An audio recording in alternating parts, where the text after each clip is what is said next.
Okay, well that is freshly bead blasted right there. And this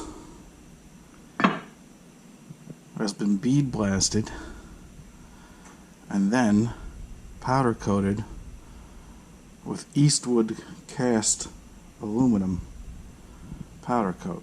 It looks slightly darker, not as shiny, but all in all, I mean, it looks like cast aluminum to me.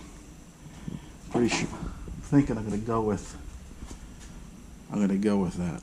Got some other choices here for colors. These have like sparkles. These two don't have sparkles. And that's the Eastwood color. Wheel silver 2.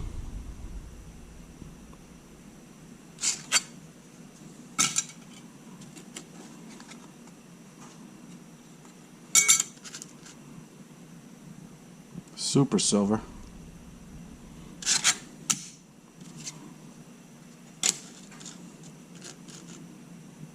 Sparkle silver.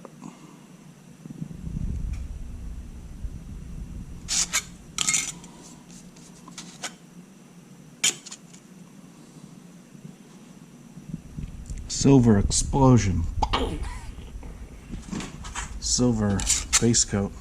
Aluminum base coat. Eastwood shite. This is kind of subtle, which is what I like.